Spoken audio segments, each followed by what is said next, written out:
Oh, yeah, beat me to it. Ha ha ha.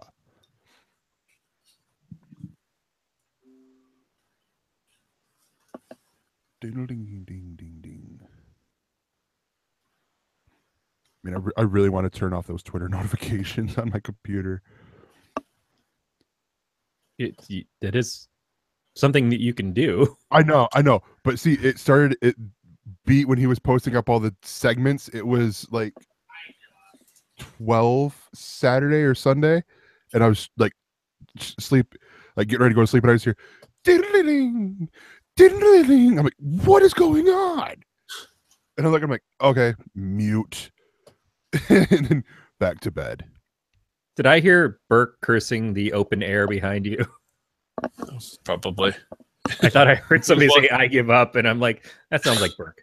Yeah, he was walking down the hall.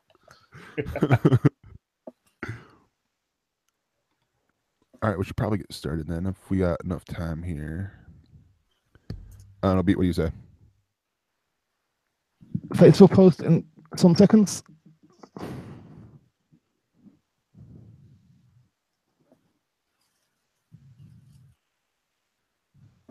I didn't catch what you said, Pete. I'm sorry. I didn't either. I heard Posting 7 seconds. the show on Facebook. Oh, okay. Just a second. Wait, what? We're on Facebook too? We're sharing it on there. Damn it. I thought we were only delivering information to the live journal. Go ahead with me. I thought we were on GeoCities. I need to figure out how to export all my live journal posts just to archive them. Oh, it's a pain. I went through hell trying to do it, and then I installed it into some competitor thing, but I wanted to get it so I could put it in my own WordPress site, and it used to be easier, and I think Russia just finally said, screw you guys. We have all the stuff we need anyways. All right. I'm assuming we're ready to go. Okay, so I saw it. Hello and welcome to ElseNerds, a production of Galactic Network. I'm Gregor Sprague, and joining me is my co-host Corey Scott. And real quick, before we introduce our guest, for all info on the show, including show notes and subscription links, go to ElseNerds.com.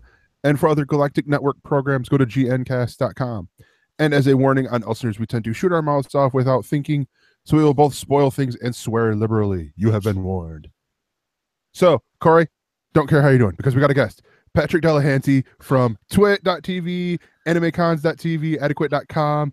Patrick, how you doing, sir? I'm great. Thanks for having me on. Yeah, no problem. Now, Corey, how you doing? I am running with I'm Superman 4, the quest for a headache medicine that works. But I'm good. I'm glad to be here. I'm glad that Patrick is here. I'm glad that you're here, and I'm glad that Growly's here in the chat. So hi, Growly. True. Yeah. Hey, Growly. So yeah, I think we've been trying to get you on for a while, but schedules just hadn't matched up. So honestly, I'm glad to. Yeah, you're busy over there at Twit, which is understandable. Yes. Burke's here too. Yes. Yay, Burke! Hi, Burke. and doing things, but yeah. So thank you once again for taking time out. And we'll let you plug stuff. Here, probably in the middle of the show. Cool. Almost swallowed whole the cough drop I'm sucking on because I got this really awesome cough going on. Which would not just real fast. Everybody, what is your favorite cough drop brand / go-to? And is it because it's a cough drop, or is it because it's basically just glorified candy? So I do that. I do get the throats just for cough, the pectin stuff, which is basically just candy. And then I usually get like the tropical fruit or something like that. But these are actually cherry that I've got, the Hall's cherry. Yes. Hall's cherry, that's my go-to. That's candy. When I was a kid, it was the Luden's cough drops that were cherry flavored that were just awesome, and I would go through a whole package in one sitting. And I feel like most Halls I'm like that with anyways, but at least the Halls I feel are actually medicinal. Yeah. Luden's were not. They were just sugar. Yeah, it's one of those things like because I had this cough and I'm just like, all right, I'm gonna need to take something. So I go, Mom, you got any cough drops? And she gave me her bag of Hall's soothing whatever things. I'm like, all right, cool. But there's excuse me, I get occasionally it's usually the Dollar General brand because they're cheap, but just the throat soothers thing where it's only for coughs. They also have the ones that are liquid film that are like the old freshen up gum. Uh-huh. Yeah, those are all right. I don't know. If you really want to attack something, you go full on Ricola, but that's kind of harshing my mellow. That's like putting an Altoid as a suppository.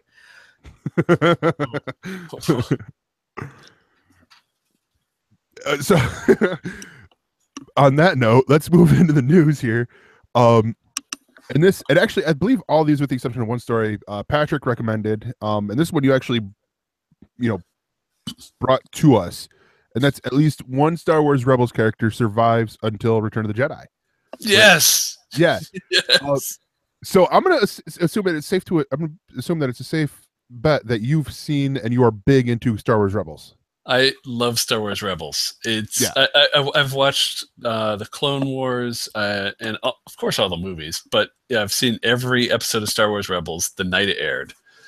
Sometimes before it airs because they have it online through the Disney XD app, and so I'm big into that show. And I need to cosplay from it sometime. I want to build a chopper. I want everything.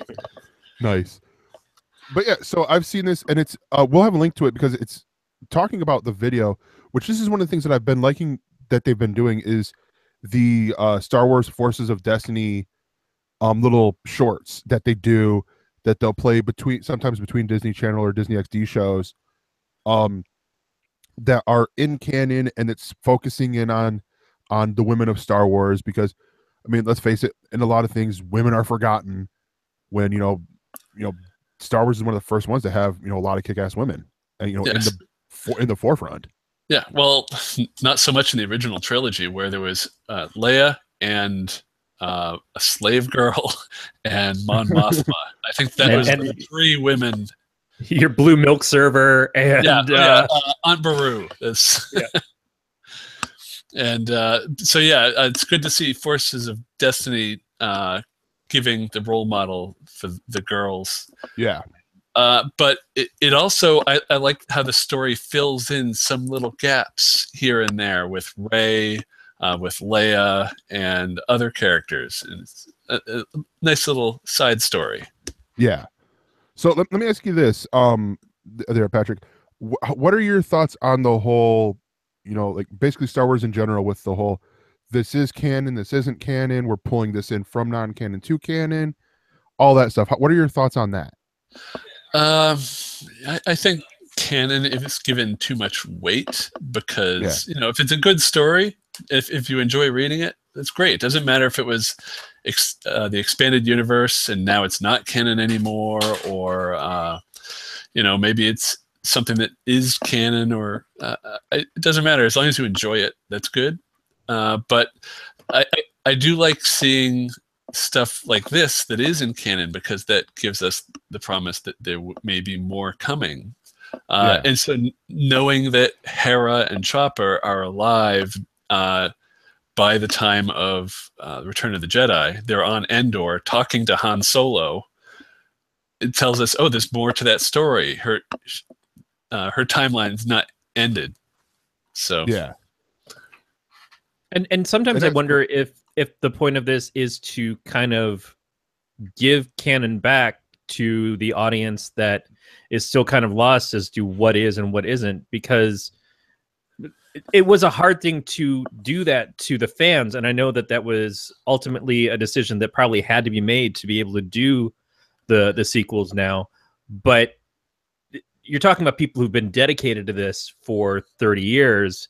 And some people have read everything and watched everything multiple times. And to say, okay, now everything that you knew, a lot of it probably isn't the same anymore.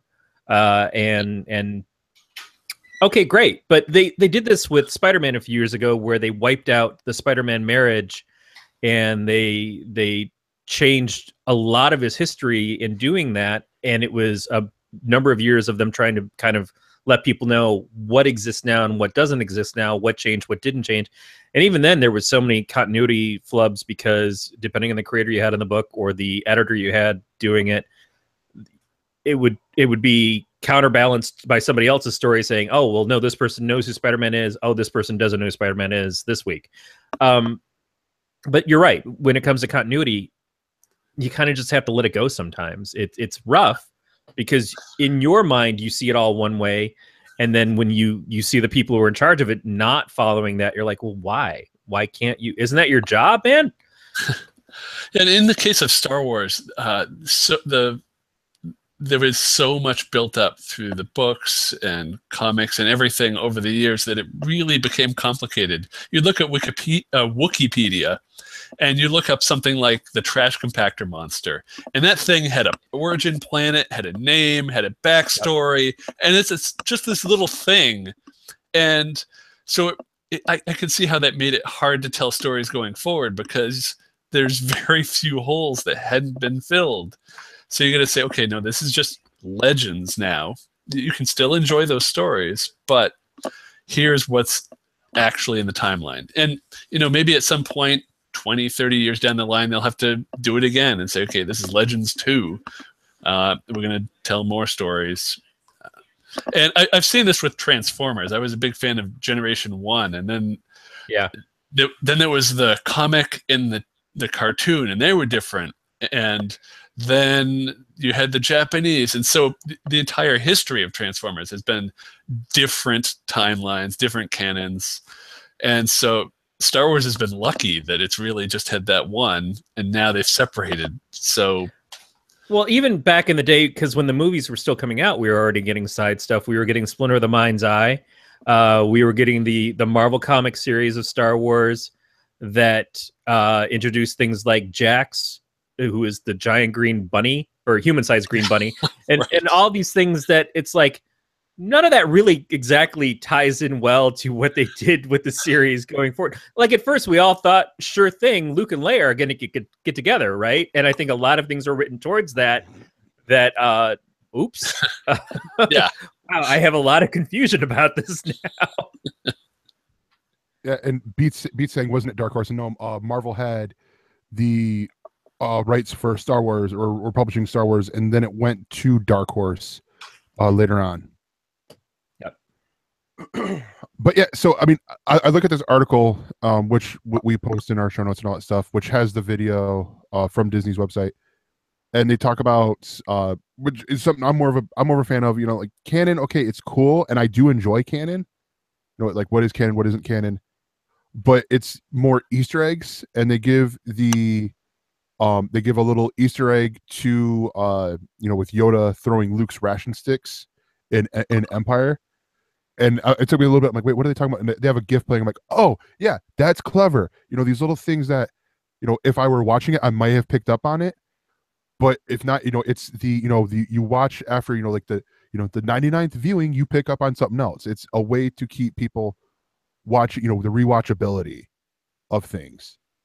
Yeah, I watched it, that clip for the first time yesterday, and I totally missed the reference to Yoda, but the stuff like that's a really nice touch to be able to see later on. Oh yeah, definitely. Plus, it's animated Ewoks, and man, I had a love of the Ewoks cartoon series as a kid, so it's nice to see that come back. All right, so the next story is that DC has cast their Shazam. Sorry, I was waiting for the lightning. And it's Zachary Levi, who we might know from playing oh god, what's his Thor character? Fandral? No. But from Chuck, he was the lead character in Chuck. Yeah, he was Fandral. Yeah. Fandral, that's right. Yeah. I knew it was fan something, but I couldn't get the last part. Now this is actually interesting for me. And because we were talking about this before, because we knew who was Black Adam. The Rock is going to be playing Black Adam. And so I was like, all right. And there was reports when he was, cast for this that they basically go, which one do you want? Do you want, basically in wrestling terms, do you want to be the face or the heel? He's like, I'm being the heel, man. So he picked Black Adam. And so everyone's like, okay, well, who's going to play Shazam? Are we going to get Vin Diesel? And they're naming off all these muscle men. And then for Zachary Levi, I'm like, he's got to put on a lot of muscle. Like, because he's not, where he might, I think he's tall, but he's not, you know, ripped, especially if he's going to be going up against the people's champion. At least not, if not in the first movie, they will be crossing paths. I grew up with the Captain Marvel Shazam character, reading the comics from the 60s, 70s, 80s. And he wasn't... superheroes didn't used to be all that jacked. If you go back and watch Christopher Reeve in the Superman movies, that was more of a superhero build for a long time. That's what we looked at. And it wasn't all like, here's your 22-pack abs in every shot like it is today, which is not a bad thing at all. And I'm certain that Zachary Levi can pull that off with the trainer and everything else. And it's not like he's in bad shape now. But the essential of the Shazam movie has been, what is this movie going to be like when we've seen what is many people believe is a very dark DC film universe? And if these characters are supposed to exist in the same universe, which, since they've said a bunch of times that Black Adam is supposed to not only get his own movie, but may even go up against Superman at some point, then is that darkness going to bleed over into what was probably the most kid-friendly comic character lead that DC had, because it was brought in by another company. It was the Fawcett Comics, and then DC acquired them by suing them into existence. And what I see from this is Zachary Levi, while maybe not the first person I would have thought of to play Shazam, is a great choice in the kind of movie that I would like a Shazam movie to be. Because he is a big smiling guy. He's a lot of fun. He is deep in the nerd culture. He is everything that I would expect someone in that suit to exude. But he then also has to play kind of the straight guy in the character, which is a little weird because Shazam was kind of like, he was a young kid in an adult's body, but in that adult's body, he got the wisdom of Solomon. He got the gravitas of Zeus and all these other godlike characters. So I'm not sure exactly what this is going to be, but I kind of trust it more because of this choice than I would have even someone who I would enjoy, like a John Cena that was bandied about for a while. Yeah, I mean, I definitely look at it like the body style is the only thing that, because I'm taking this from a lot newer of, understanding of the comic book characters and just with how they look, and all that. But trust me, I dig the fact that they did cast Zachary Levi. And it's also why I never do when people ask like, well, who would you cast? I'm like, no, I cannot play casting director because I would probably do a lot of the picks that everyone else would do. And then be like, oh wow, I didn't even think about Zachary Levi for Shazam. Yeah, John Hamm was somebody that was talked about from the fan side of things and was, to me, a pretty stellar example as to, oh, that could be a lot of fun. And again, because John Hamm can do humor and do lightness of character as much as he can do very serious things like in Mad Men. Yeah.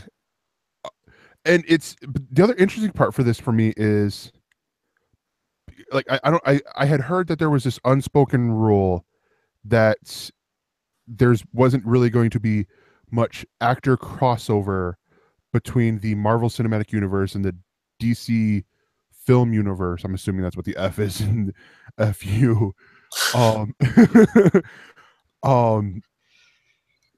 So this is actually going to be the first, bigger star to be in both cinematic universes here. So what do you guys think about that part? Because I mean, here, you look at other, rivalries in the nerd culture, and we have crossovers with that. Like I know George Takei is one of the first, if not the only person to be in both Star Wars and Star Trek. So he was in, I think it was Rebels. Or not Rebels, Clone Wars. Simon Pegg is Scotty, and he's Unkar Plutt. So Yeah. Well, no, see, that's why I said one of the first. Yeah. And they're not like the only people. I really don't Gregor, see this. I don't see them having Zachary Levi also play him in the Marvel universe, and I don't see any crossover happening there. But no, I mean, but like we said, he's Fandral in the Thor movies. Yeah. And then he's also going to be like, we don't really see that with, like the only other person who has done, like Chris Evans. Yes, he has done those. Like he was in here and then he was over here. But it's like and Ryan Reynolds was Green Lantern and Deadpool. But far as did he play Green Lantern? Yeah, it's referenced in the beginning of Deadpool. Yeah, but I mean, and a lot of these are pre the universes where it's like they were more just licensed out to other studios to make. But now that it's we've got essentially two big powerhouse studios, they're doing their own films and stuff like that. I had heard these reports that it's not like Fandral is a major character so far, and honestly, Zachary Levi didn't even play him in the first film. How many people noticed when he switched over in the second Thor movie to somebody else, and how much do we know that he's going to be in Ragnarok? I would love to see a Warriors 3 Sif spin-off or something, or even a short, because they're talking about doing the Marvel shorts again for the Blu-ray DVD releases that they stopped for a while. But it's the same as anything else. Is he should get his due, and Zachary Levi is someone that I think could easily play a superhero character, and it's finding the right fit for him. If it wasn't this, he could have been a good Green Lantern. It's really hard to say what spot he would have filled, but if you're in a part at Marvel that is not a giant role and you're not signed on for multiple sequels and everything else like that, then yeah, you should go find the place that's going to sign you up for something a little bit more major. Yeah.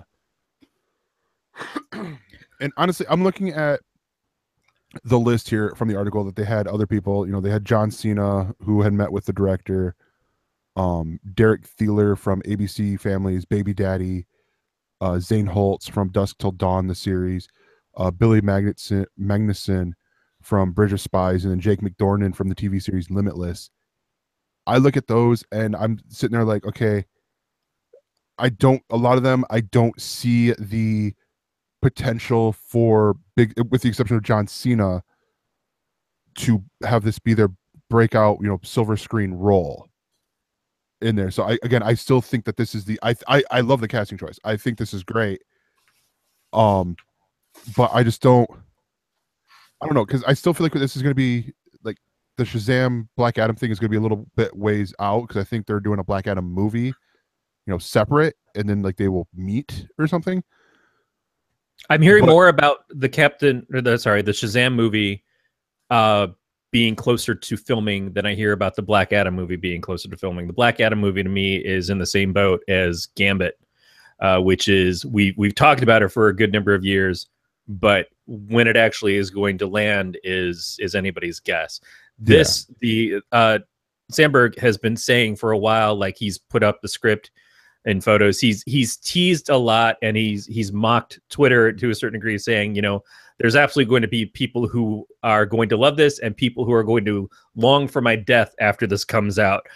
So it'll be fun to see who lands where. But I like that about him, is because he's got a good sense of humor going in just about how people are going to react. And how do you handle that? That is such a scary place to be in Hollywood right now, is being in charge of one of these fan-based properties. And there's the potential for a huge payoff if you're James Gunn, who does everything right with Guardians of the Galaxy, that had low expectations but made everybody happy, or you're the person who makes what is a quality movie, but then everybody pisses on it because, well, Avengers 2 wasn't as good as Avengers 1. It's and I'm going on a limb by saying that Avengers 2 was a quality movie, but whatever. It's tough. It's hard to even think about wanting to be in that position. That's why I think so many people come in, sign up, and then walk away. Yeah.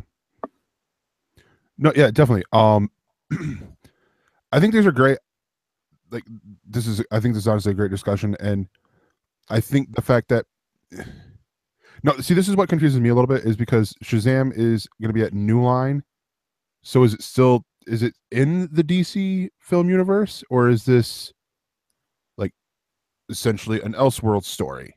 It could just be a production thing. It might be as similar as Hulk being at Universal, although that's a little bit bigger of a deal. At least New Line is still under Warner Brothers. Yeah.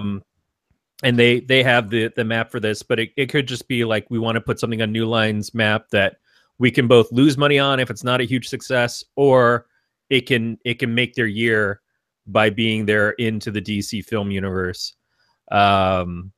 I don't know the ins and outs of that, of course, but that's the way that I would see it being. And it may also be just like, we did this because this is where this director was and we wanted him to work on it, and he's under contract for that production house instead of the other ones. Patrick, do you have a favorite superhero comic book property that you haven't seen yet? And if you were able to cast it, what would you do? That I haven't seen yet. The first one that comes to mind is Ms. Marvel, the new one. Yes. The Kamala Khan. Yeah. Yes. How is that comic not going? How is that not more active? It's so good. And I would love to see that, even if it's just a TV show. I want to see more with that. And I want to see that in the MCU. Especially after Captain Marvel comes out. And that may be the thing, is Captain Marvel's secondary characters, like the things that you would add on to her.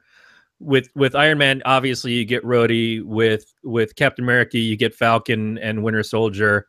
But Captain Marvel doesn't have a huge group of characters that would be. They've been using Alpha Flight characters with her, which has me kind of excited. In depending on how they go with the movie, is like, if we get Sasquatch and Puck from Alpha Flight, that would be really cool, even if they're just secondary, and then maybe something with Alpha Flight happens one day. But you're right. I love Kamala Khan. I think she's terrific. No, yeah, I was actually really excited that you said that. I'm like, because that is. Do you have any casting choices that you would see with it? I hadn't really thought about it. And, I'd love to see him. It's obviously a young character, so pick somebody relatively unknown, and it's their big break. So now, did you? Are you familiar with? Because I think she's in the Avengers Disney XD show. I haven't watched that. No. Yeah, she's in. I need to watch that though. Yeah. Yeah, because they bring her in there, and actually, that's the one thing that I've been applauding for. With them doing this, is because they've been able to do, and this is someone coming from someone who hasn't really been following it like he used to, but they've been doing these stories a lot more like they from the comics, but just animating them, and they have her in there. I think they had her at one point as a central character in the Avengers TV show, which is really great. Yeah, cool. There's Stephanie Beatriz, who's from Brooklyn Nine-Nine, has been posting pictures of her in cosplay as America Chavez.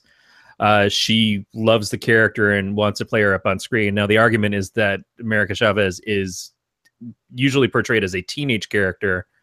But it's just kind of incredible to see someone in Hollywood picking up on what is this mostly only known to baseline comic book fans, and jumping all over it and saying, I really want to play this part, which is, we're in a point where Hollywood has made comic book heroes more financially exciting than ever, but it's still really cool because America is a still relatively new character. And this is an actress that I really like in her Brooklyn Nine-Nine role, and when I've seen her in parts on like Modern Family and stuff, it just seems really cool that this is a time that we live in now. I look at it, and then obviously I'm going to do the obvious one here because there is still the tie here. Miles Morales Spider-Man. This is one that I have said, numerous times on here, and Corey's always gone, well, you're going to have the backstory, and all sorts of like, no, you don't. No. We didn't have to have the backstory. I have a problem with the backstory in the comics. Yeah, you have that problem. And I'm like, but no, they've simplified it by confusing it a little bit, but they're basically just like, don't worry about it. Don't. Here's him. Follow him now, not where he was, and all that. Because we're sort of getting that. I feel like we might get that going on with the at least the TV, like the animated TV side of things. Sort of similar to how we got the birth of Miles Morales, where we had Donald Glover going, I want to play Spider-Man. He had the Facebook campaign and the Twitter campaign going for it, and then we got Brian Michael Bendis took note and created Miles Morales Spider-Man. I think we could see something like that happening with Stephanie Beatrice doing this and all that. But yeah, and Sony is supposed to be doing a Miles Morales animated movie. They've announced it a couple years ago, so I don't know what the status of that is. But yeah, I'm perfectly accepting that they can do that in the films or TV shows. My problem is just trying to explain to a new comic book reader where the hell Miles Morales came from and why his history is so convoluted when I'm trying to sell them comic books, which is fortunately not my job anymore, so I don't have to deal with that headache. But as a once, twice, three times a retailer, it still kind of sticks in my craw a little bit. Here's how I always counter that because I say, hey, you like how in Spider-Man, the cartoon shows, he's always a kid in high school? That's this. Because you look at the Peter Parker Spider-Man comic books, he's older. He's got Parker Industries, or it blew up, so he's going back to the Daily Bugle and all that stuff. But now we got counter over into here, and this is him as a kid. You can relate to him. You're a kid. There we go. Haha. Well, now that we've had Spider-Man Homecoming, it would almost be cool to see the reverse and have Miles Morales be the adult Spider-Man. Yeah, that would be pretty cool. But I want to move on and I think I have a loose connection here, because aren't Phil Lord and Chris Miller rumored to direct the Miles Morales animated movie? Well, it depends on if they've been fired yet or not. It's only a matter of time. Well, and I mentioned that because Lord and Miller are set to direct Andy Weir, the author of The Martian's new novel Artemis, for when it comes out. And out of the three of us here, I think only one of us can say that they've seen the cover and will be reading the book really soon. And it ain't me or Corey. Not soon enough, really.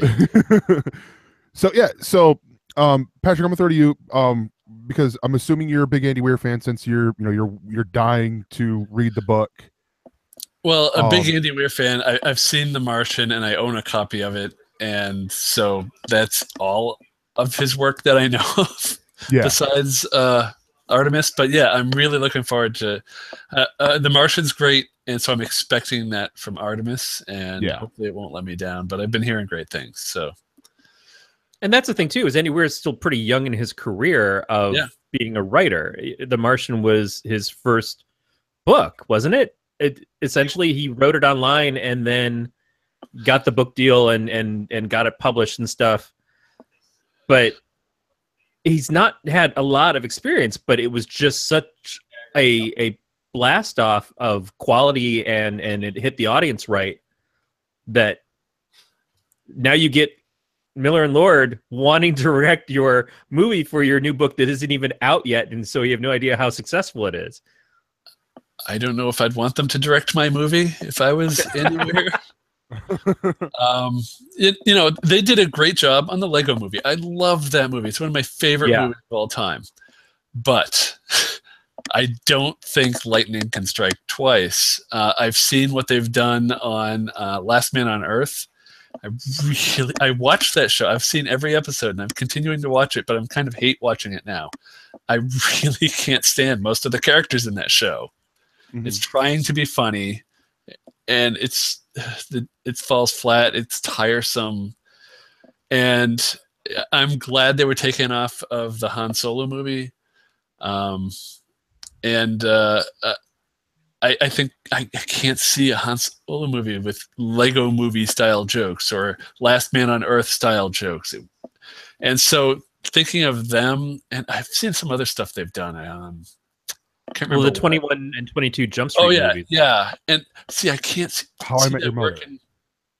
Yeah, I can't see that stuff working for Han Solo. And I don't know if I haven't read Artemis, but if it's anything serious sort of story like The Martian, I can't see that working.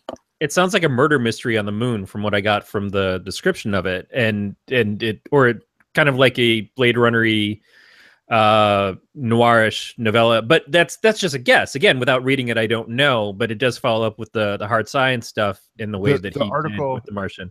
Yeah, the article quotes it as this, which they describe Artemis as an adrenaline-charged crime caper that features smart, detailed world building based on real science.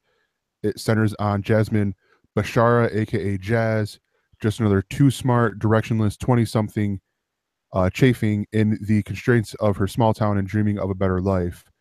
Except the small town happens to be named Artemis, and it's the first and only city on the moon. She goes into debt to pay for a job, and blah blah blah blah. Hilarity ensues from there.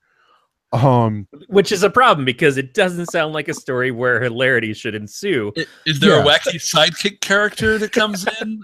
There will be now. Yeah. Or they go against type. They go against what we know them for. And I'm with you. I dropped out of Last Man on Earth pretty early on. I find that Will Forte, who I like a lot, his comedy is really hit or miss for me. Fred Armisen, same thing. It's like my wife kept watching all the episodes of Portlandia, and she's like, I keep thinking it's going to be funny, but it's never been funny, and I don't know why I haven't learned my lesson yet. I'm like, yeah, I know that completely because, again, I can enjoy either of those people in small doses, but a full thing with them in the leads, it's like their style of humor is not for me. And the style of humor in a lot of the current comedy stuff, like the 21 Jump Street movies, is not for me. It's just, it seems like modern humor is not where I'm not clicking with it, which does not mean that there's anything wrong with it. It just means that I'm not the right audience. But I could see Lord and Miller doing something different because they're capable. They're incredibly capable. And the Lego Movie is a stellar example of a movie where it's just like, wow, this lands on pretty much every level. It's just a matter of what does it take? And for Andy Weir, it was probably just, well, someone's cut me a huge check. and I get to spend forever. Yeah, I look at this honestly as like looking at their Wikipedia, the Wikipedia page where it has their film history and their television history. It is a lot of comedies that they are in here doing, and stuff like that. So I agree with you, Corey, honestly, 100%. I think it is them trying to break out of the doing the comedies.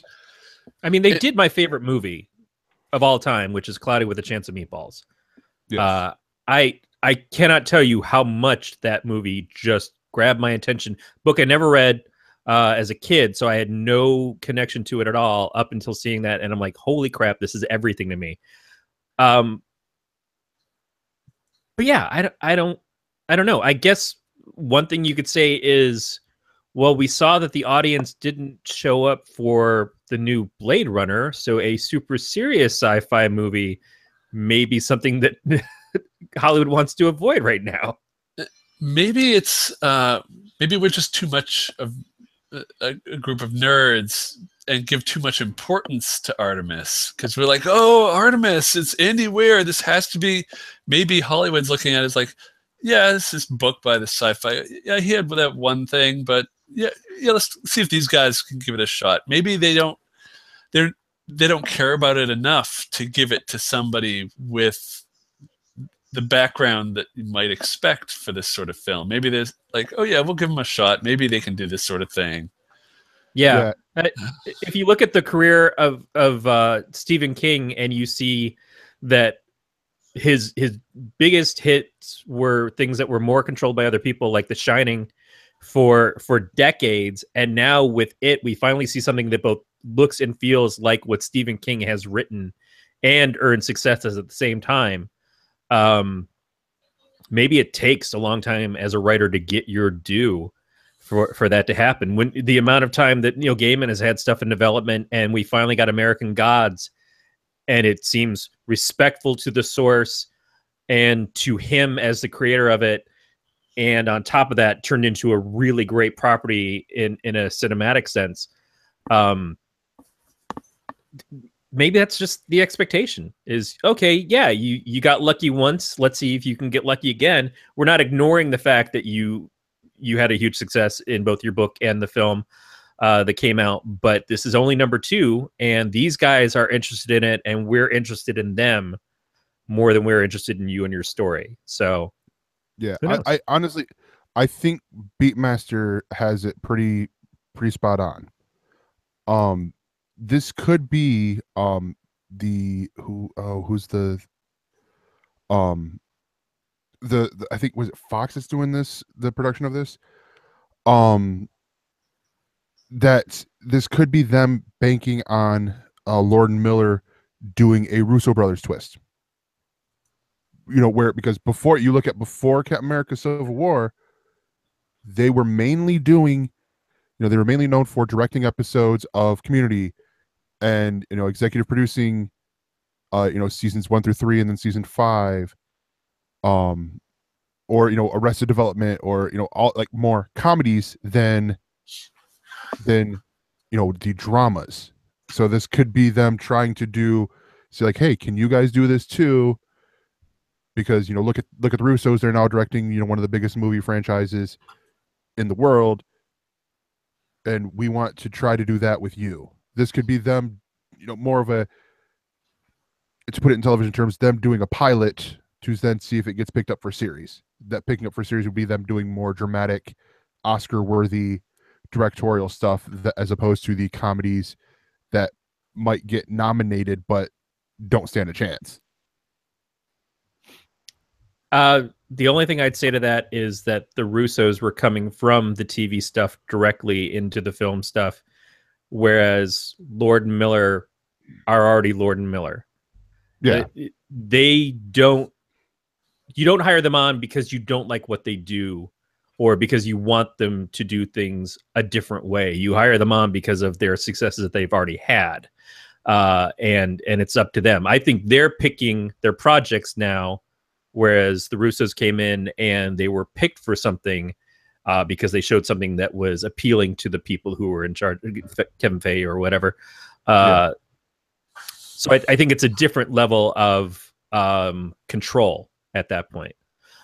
But again, they absolutely, I think, are capable enough that they could surprise us, or they could do it the way that their vision is. And since we don't know the book, it maybe their vision is exactly right for what Andy is wanting to do. Yeah.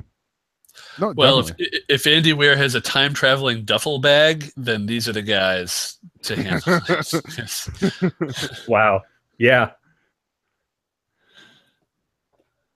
Good call. Yeah, definitely.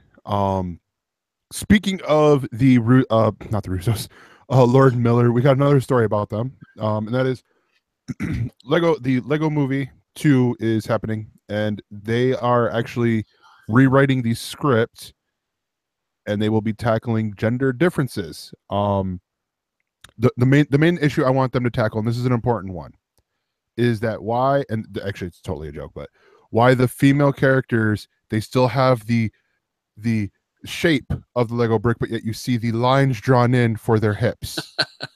Why not just shave that out?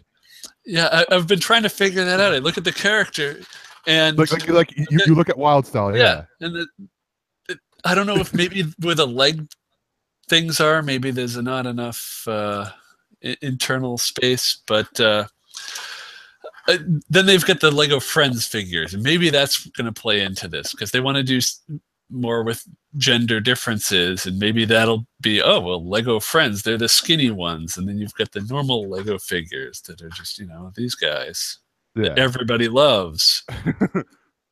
There's some Geek Squad Lego figures that were sent out by, I think, Webroot or something to the Best Buy stores, and one of them is a female agent, which is, I was really excited that they did that they thought about having multiple genders represented. One of the things that I liked about the first Lego movie, though, is that there were female characters involved, because when I was a kid, I had my Mego superhero figures, and it never occurred to me that I was only supposed to play with the boy figures, or that the female figures are supposed to be secondary, or my Star Wars figures. Again, Leia was just as important to the stories that I was playing out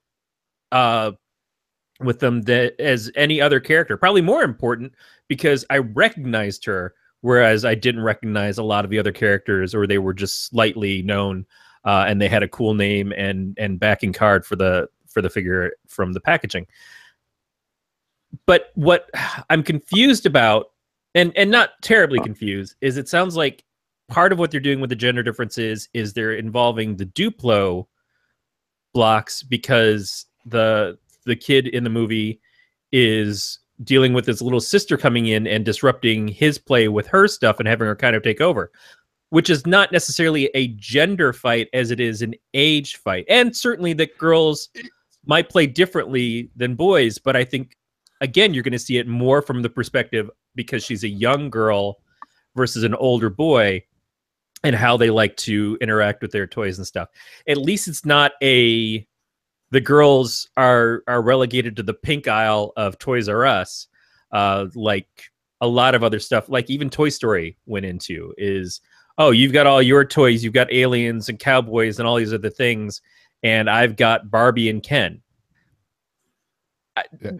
I had a cousin who was my age. We all played with the stuff together, and she definitely had Barbie figures and a Wonder Woman Barbie style doll that I was happy to play with when I was there. But a lot of the stuff had a lot of crossover, and it didn't matter what our gender was. And I'm gonna throw to Patrick on this real quick before I do that, I want to say, because me, it's the exact opposite. I have a sister. She's 2 years younger than me, and this is our childhood room. I just took it over because she got married and moved out. But we had each our own toys. I was the kid sitting there, on my half of the room playing with my Legos and stuff, and she's over there playing with her Barbies, and very stereotypical. With me it was Legos and Transformers. With her it was Barbie and whatever else she played with. This is like 15 years ago, so I don't remember. And so I definitely relate to this because older brother, little sister. The voice upstairs is saying, hey, you got to let your sister play too. And it's like, oh, she's just going to bring her Barbies in here, and I'm playing Lego, not Barbie, and all that stuff. But Patrick, what about you? I mean, like, what are your thoughts on that part? Like the whole, sibling dynamic. Well, I didn't have a sister. I have a younger brother. And so we had in our basement a ping pong table that was covered in Lego. We built our own city. But we had the female characters back in the 80s. They all had the hair that came out to the side. And so they were an active part of our city, whether they're working in the medical center or they're at the house. Some of them were at the spaceport or in the castle. The leader of the castle was a queen, I think. Yeah. And or princess. I don't know. That's my brother's stuff. But I know my son's going to have Lego with female characters, and they'll just be part of that. So, yeah. When I grew up in the 70s, the gender cutoff was more because of how the toys were sold to us than it was that we made those choices. And I think that we've grown and somewhat. I mean, look how hard it is still to get Marvel superhero figures with female characters in them. For a long time, it was like, oh yeah, we don't want to sell these characters. We're selling them to boys, and it's like, well, what if the girls enjoy them? And so they were canceling cartoons because girls were watching instead of boys watching that they thought they couldn't sell them the toys. That's one of the reasons why I guess they said that they canceled Young Justice and some other stuff. Or Black Widow is the one who's riding on the motorcycle in Age of Ultron, but in the action figures, you see Captain America riding the motorcycle because Cap's got a bike and Black Widow doesn't. It's like, well, they both do to a degree, and they both should and can. But I agree. I think it's nice to see that your kids aren't going to have that same level of girls play with this and boys play with this, and girls cut hair and become hairdressers and stuff, and boys have war figures and stuff. And when I was growing up, I liked Lego on its own. There were no ads on TV getting me to buy the latest sets. There was no cartoon series. It was just, you get the box, all you can see is what's on the front and what's on the back, and then there'd be a catalog in the middle, but you'd have to make up your own stories. And so built the world however I wanted to build it, and there was no marketing telling me, well, these sets are for boys, these sets are for girls. Now granted, there were the Paradisa sets, which were pink, and so, you know, it didn't really interest me when there's spaceships on the other page. Right. But there was one set that had a pool, and it was Paradise, and it was pink. I always thought, oh, it'd be cool to have that set because there's a pool, and I could have the characters in the pool. It was different than any other piece I had. Yeah. Yeah, I wanted to have my guys have a pool party in there. Oh yeah. See, now this is where I mean, you're putting me to shame, because I came into it. I think I had like 2 sets that weren't Star Wars, and like, but one was a space shuttle set, and then it was all like Star Wars sets. There's like, because you know, growing up, I was big into Star Wars. I still am, but I mean, it was like, you know, everything was Star Wars, and so I was like, I even still have up on my dresser over here, on top, I still have Lego Star Wars Legos up there, and so it was always, you know, I would build the ship, and then after a while, I'd be like, well, let's modify, and then it was, let's take it apart and then build my own ship. And so that's basically what I did now. And actually, I think I have 3 up there that I built that are custom, and in my mind the physics work, but probably not really. But yeah, so the other part I want to get your guys' opinion on is the fact that this is actually going to do, for a Lego movie, this is going to do something really interesting. This is going to tell the story from 2 perspectives as opposed to just 1. So you're getting it both from Finn, the boy, and the first, you know, the live action bits from his, where Emmett is the hero. But how is this going to look like for Finn's sister? Is Emmett going to be the hero, or is he just going to be a bumbling buffoon? When I read that, the first thing that came to mind was, I think the book was The Pigman, where each chapter was written by alternating characters. So there's a boy and a girl, and they'd take turns writing chapters, and so you'd see each perspective, and they'd kind of comment on the previous one as if they're like, no, that's not how it happened. And so I think it would be interesting to see the movie in that sort of way. Like, okay, here's Finn. He's down there playing with his Lego, and this stuff happens. And then, oh, he's going to go wash up. Oh, now it's his sister playing. And oh, now this, that could be fun. But with that, though, that almost seems more like a TV show than a movie. Well, you know, a few minutes of this, a few minutes of that, and then ultimately it comes together, and they have this big battle, but then they'll come together in the end, and everything works out, and we can cooperate and fight Lord Business or whoever the bad guy is. And just real fast, have you guys ever read that Exquisite Corpse? It's a meme that was passed around for a while. It's an Exquisite Corpse is a story where one person takes the first line of the story, and the next person writes the next line, and so on and so forth. And there was one going around that 2 students were given an assignment that they had to write together, and the girl started writing her story, and it was going to be a teenage girl, typical love story. And then the guy starts writing his part of it, and it becomes instantly about her character is killed off, and like Space Marines show up and start doing it, and she keeps going back and forth, but the Space Marines decide that what they really are looking for is love, and it's just like the whole back and forth that was so perfectly stereotypical, gender biased, but it was still incredibly funny. And you just made me think about that with the Pigman thing, which now I want to read. There was also a superhero book called Soon I Shall Be Invincible that was written with 2 perspectives. It was the villain of the book who had killed, I guess, the main superhero and was trying to reestablish himself, and then the new heroine joining the Justice League style team and everything. It would go back and forth between the two. It was almost written like a blog, but from two different characters' perspectives. I don't know where I was going with any of this. It just reminded me about those things. One trap I hope they don't fall into with this, though, is because it mentioned Duplo. And so I hope they don't say, oh, well, girls, they have these Duplo blocks, they're inferior, and, they're girly, and here's Emmett, he's the hero that we know from the last movie. I hope it's not Duplo versus Lego, because Duplo has its time and a place, and it's for babies.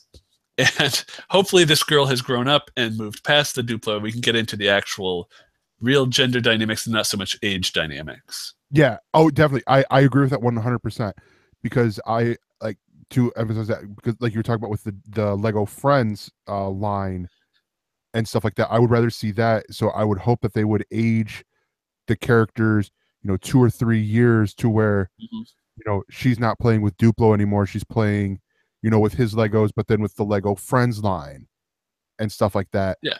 And they probably want to market that because they need to.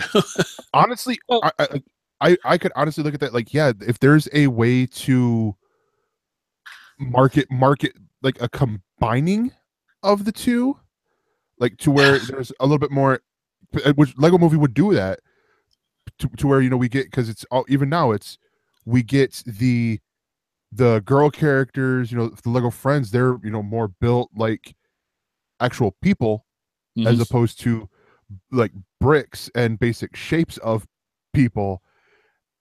Then maybe that would lead to better Lego designs overall when it, with the merchandising and stuff like that. Well, my niece is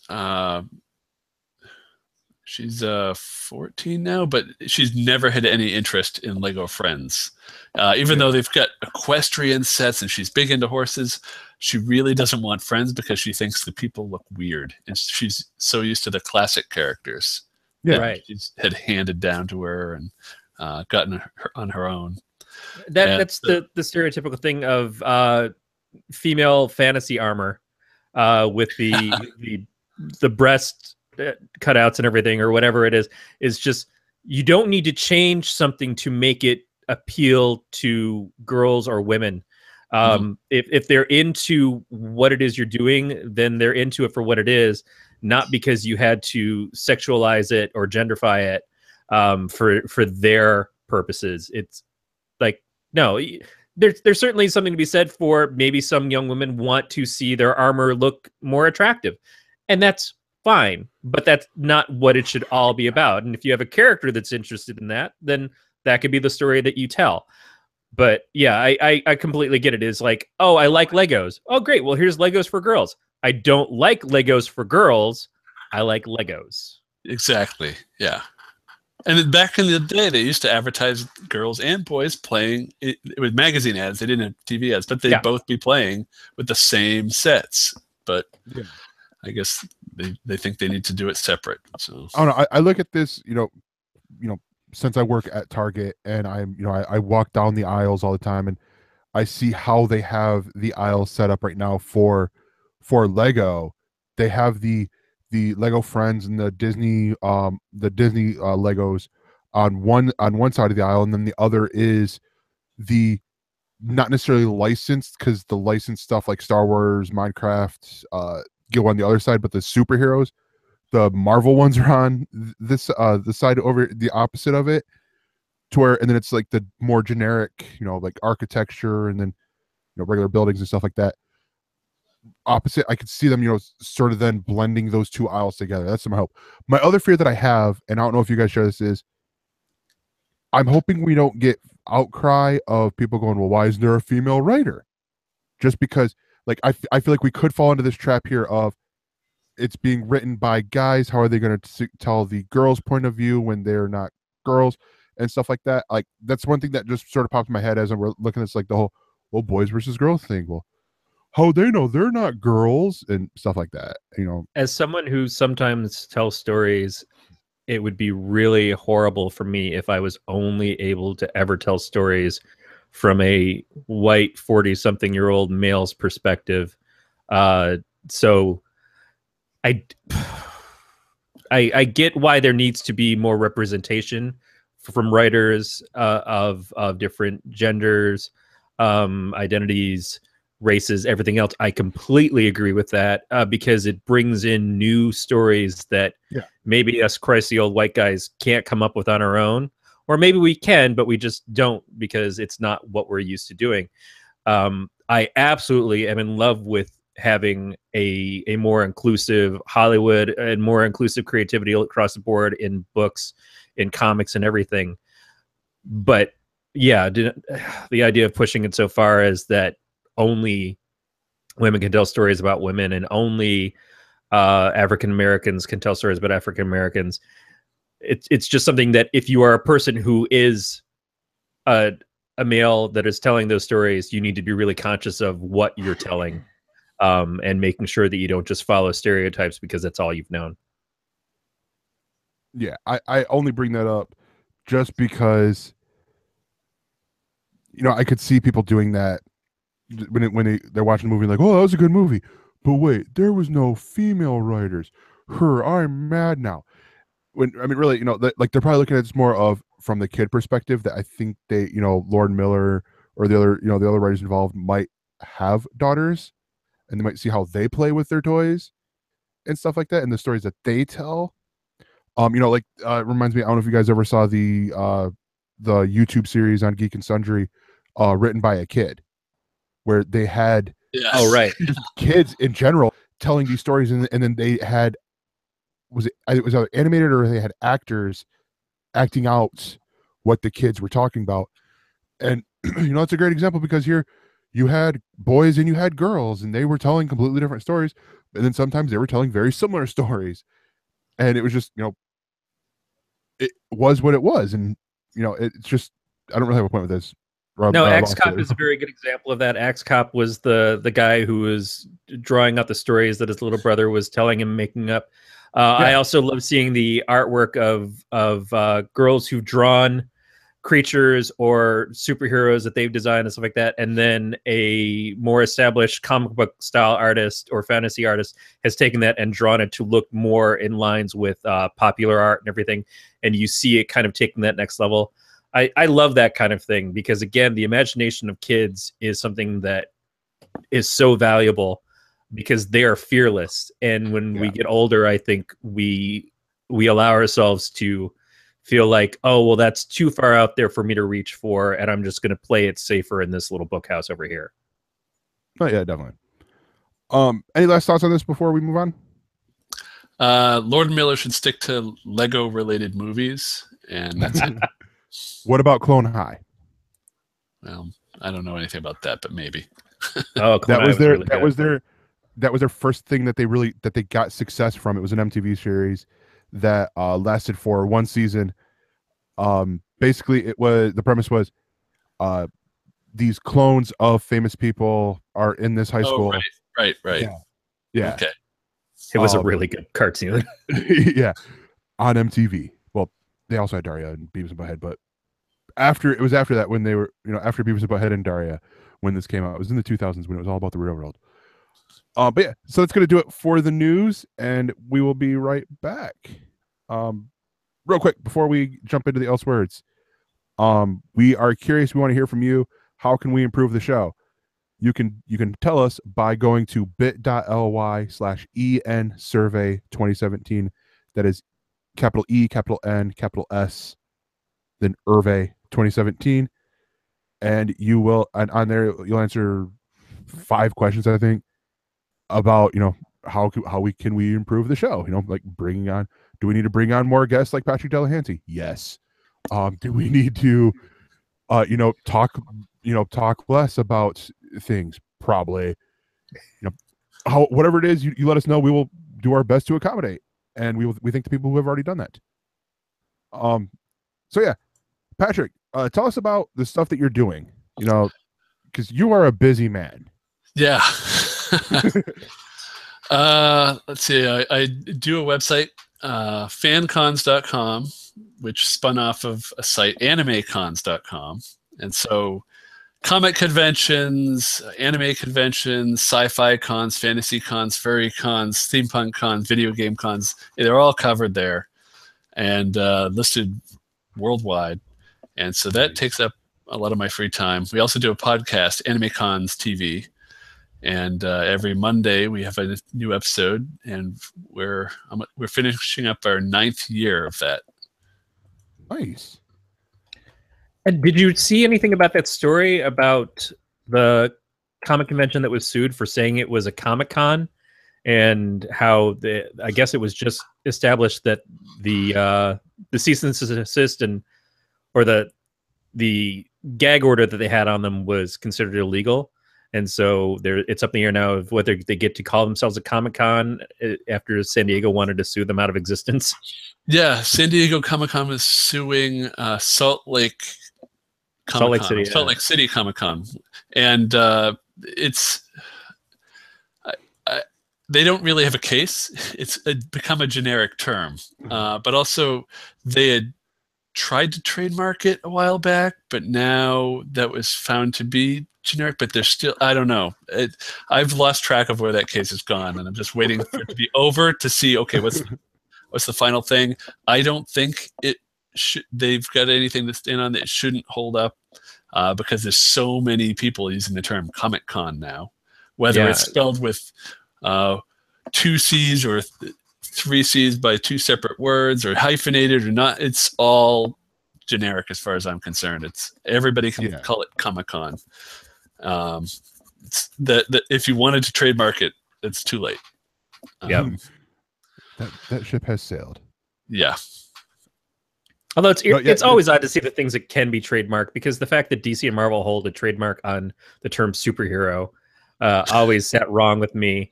Well, Hasbro is desperately trying to trademark Transformers names, and it can't do some of them. Like, I think it was trying to get Bumblebee. Yeah, it was trying to sue DC Comics because they have the Teen Titan, or the Titan Bumblebee, and I'm like, so are they going to go for the Tuna Company next? Yeah, and they can't trademark Jazz, so now every time you see that Transformer, it's Autobot Jazz on every toy. So silly. Yeah. So silly. We can't have Hot Rod anymore. It's Hot Rodimus. Yeah. So that. It's not anything unless Judd Nelson is doing the voice. Yes. Yeah, the best version of the Transformers franchise movies. But yeah, so and we'll let you plug again, at the end of your stuff. But yeah, it's cool. I kid you not, when I people when I say he is a busy man, I mean he is, and he's doing stuff. And Patrick, if you're not, correct me if I'm remembering this wrong. Didn't you make the first dancing Groot? Yes, I made after I saw Guardians of the Galaxy, within 2 weeks, I made a dancing Groot. Other people had made Groot. They made him in their gardens or whatever, the little baby Groot. I made one that actually dances by getting a dancing flower and changing it. Yeah. And I remember people I knew were like, "Oh my God, someone made a dancing Groot. That's so amazing!" I'm like, I totally know who that dude is. I met that guy. That guy is awesome. I brought it to a convention. I finished it. It's like, oh, well, let's go to this convention. And there was a writer from one of the Guardians of the Galaxy comics there. And so he got pictures of it. And I had posted on Vine, and I had posted it on Tumblr. And it really never went anywhere. And then slowly it started to catch on. And then suddenly the floodgates opened, and it went viral and got over 1 million hits.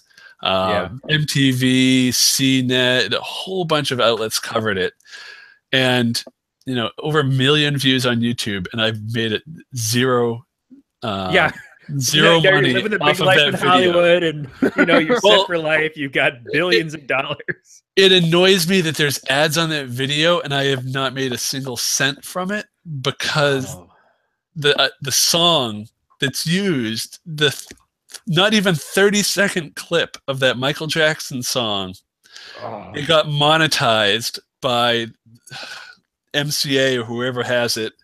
And so, even though it's terrible quality, it's a short clip, it should be fair use. And I put that in like, no, this should be fair. And they fight back, say, nope. So unless I want to risk a strike on my account or, get lawyers involved, it's like, all right. And by now the ship has sailed, so I'm not making, even though I got ads on that, I wouldn't make any money. So did you actually get people asking you how you made it? Oh yeah, so many people. And I since then I have never used the phrase "shut up and take my money" because I heard it so often. Oh yeah. Everybody was saying that, "Shut up and take my money." There's so many comments in that video, and a lot of people were asking, "How did you make this?" And so I posted pictures of the production process on my Facebook page, and people were like, "Oh, I can't find one of those dancing flowers." The prices on eBay for those shot up. I got mine for $27. After that video, they went up to like hundreds. I was thinking, damn, I should have bought more. You made a lot of other people a lot of money and got nothing for it. Nothing. I did get to meet James Gunn at Dragon Con. Oh, awesome. Tons of people were coming up to me and say, "Oh, I need a picture of that." And then I was walking through their Hall of Fame where they have people do autographs. Sean Gunn, it's like, "Oh my God, Dancing Groot, I need a picture." He calls me over to the table. The autograph is just about to start, and I'm cutting in front of everybody just so he can get a picture with Dancing Groot. I never got a picture of him. I should have asked, like, "Oh, can we get a picture together?" But I didn't want to be that guy because everybody else is waiting to pay. He got a picture of Dancing Groot, sent it to his brother, and then I see Grant Imahara from Mythbusters, and it's like, "Oh, Patrick, Dancing Groot, can I get a picture?" And he went to the green room and showed it to James Gunn. And so I was at a party for Night Attack that night. Ali Spagnola was playing, and I have Dancing Groot up in the air, and somebody runs in and says, "James Gunn outside! James Gunn's outside! Come!" And so I go outside. James Gunn is standing there. It's like, "Can we get a picture together?" And "Oh, sure." So I have a few photos of us standing together with a baby Groot in the middle, and then there's my friend that was taking pictures. Just kept taking pictures, which is great. But you can see other people start to come in to join in the photos, and so it's like, okay, and it's like, okay, it's getting really crowded here. I was like, I'll let you go, and thank you. I bumped into him later, and it's like, hey, but. Yeah, and so I follow him on Twitter ever since. So that's where I get all my news. Yeah, I follow him on Facebook. He seems like an incredibly terrific guy, and yeah. And certainly, I don't think that he or Sean would ever be adverse to you taking a picture with them, but especially knowing what you made. But it was just so funny to see this and everybody talking about it, including I think James had posted on his Facebook at the time, and going, "Oh yeah, Patrick did that. That's awesome." Yeah, I really wish I could have had gone to the premiere of Volume 2 with Baby Groot, but missed that opportunity. And so for the last, ever since Volume 2 opened, Baby Groot has been on the set of Tech News Today and Tech News Weekly here at Twit. Yeah. So you can see him sitting in the corner in the background. That's the one thing that I would do, and it's funny because I got the Funko Pops. You can see both of them in the back behind me.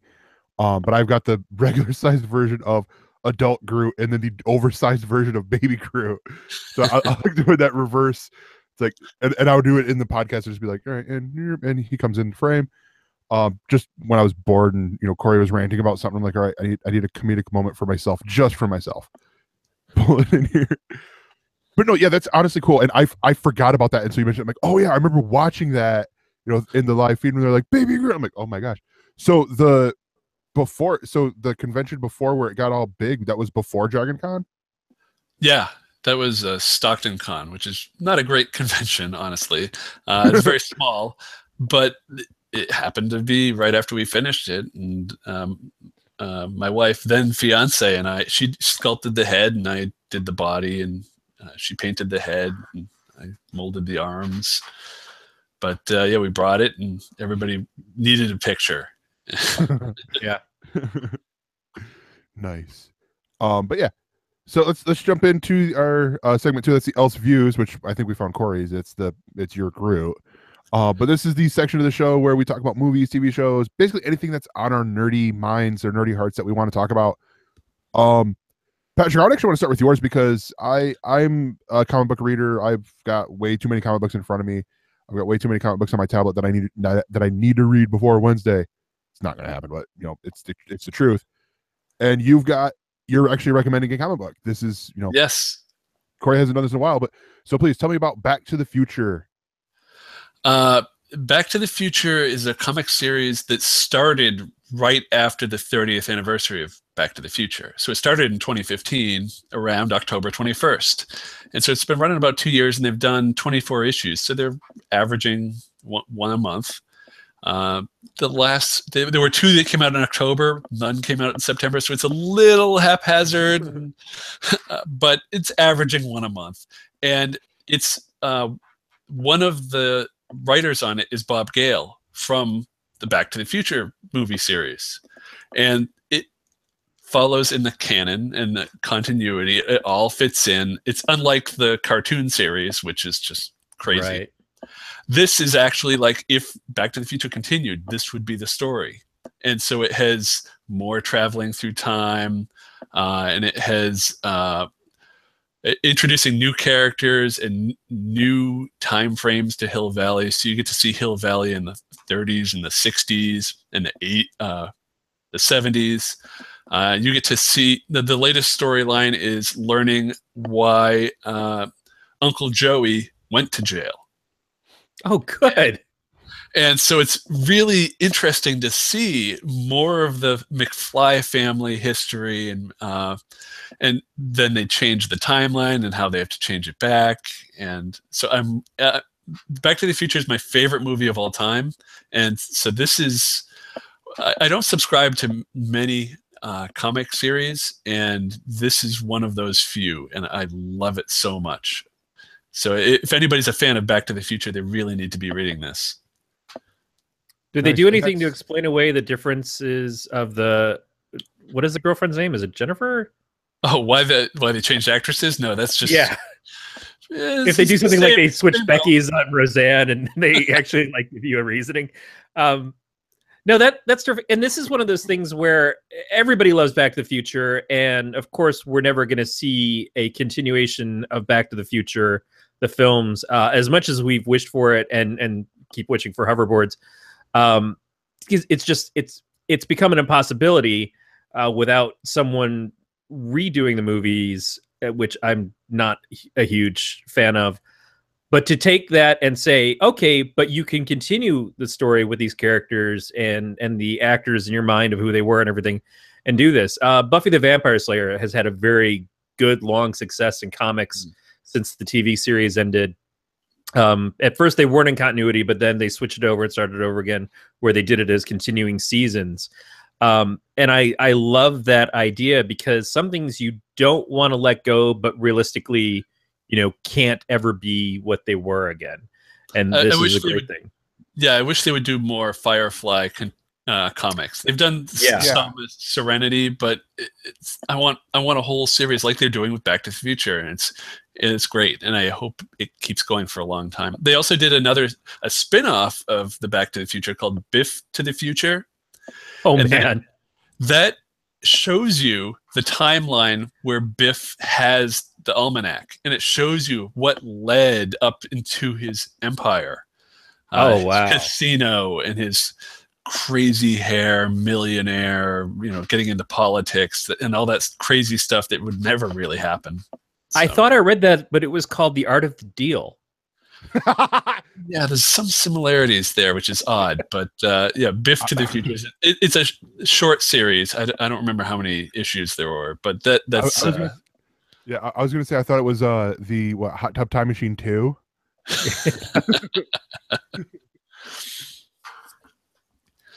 Yeah, that is a great choice. Yeah, and that's through IDW, right? Yes. Yep. Yeah. Yeah, and I get it on Comixology, so I don't have to store physical issues. That's becoming an issue. at the house. Yeah. Who would do something like that at all? I mean, I don't know. That's really weird. I told Corey I went overboard this past week on comic books, but I don't feel bad for it because the comic book shop that I go to has a hole in their roof, or had a hole in their roof. Hopefully they got it fixed. And we've had a lot of rain, so I'm like, yeah, I support dry comic books. But yeah, so that's great, and we will have a link to Back to the Future through Comixology, and also go to your comic book shop. They probably have it on back stock, on the back. Yeah, and at the very least, they can order you the trade paperbacks. Yeah, they've done some of those. All right, Corey, do you got a nerding out for us and else views? Well, I'm kind of in I'm in a place of I haven't had a lot of chance to watch stuff this past week. This week I'm doing what should be catching up on series that I haven't been able to watch because my wife is traveling. So I could watch whatever I want, and yet I got it in my craw that I'm gonna watch a bunch of the Hercule Poirot movies. I know that there is a Murder on the Orient Express remake coming out pretty soon. I'm not sure how I feel about how it looks, but I like a lot of the actors and actresses in it. But there was a movie that I really liked as a kid that was Hercule Poirot and had, I didn't realize this until today, Diana Rigg in it, called oh God, I can't even think about it. It's not Murder on the Nile. That was one of the other ones. But Peter Ustinov, or I'm gonna butcher every name right now. If I could only get my Plex open. I was watching The Great Muppet Caper, which was a mystery movie with the Muppets. It was the follow-up to the Muppet movie. And he was in that, and I was like, oh yeah, I should go and see if I can find this film. And when I did, it allowed me to find that there were like 5 other movies where he played Poirot. A lot of them were made for TV. And so I will have to see what all is available, because a lot of that stuff is hard to find. Evil Under the Sun is the movie I was thinking of. So I haven't really watched these yet, but this is going to be where my week goes. Murder mysteries and Agatha Christie mysteries in general are something that I've really loved, but it's every so often that I actually see something that seems like a quality one. And mysteries in general, I don't see a lot of those things coming out. You see a lot of suspense stuff, but that classic mystery character, unless you're watching PBS on Sundays, there's not a ton of that stuff out there anymore. And I'd like to see some of that kind of make its way back. So I'm hoping, if nothing else, Murder on the Orient Express does well enough that it increases that. Much like I once wished that the G.I. Joe movie had success strictly so I could see ninjas return to the big screen. Yeah. So how do you feel about Alfred Molina playing Poirot on the new movie, The Mystery on the Orient Express?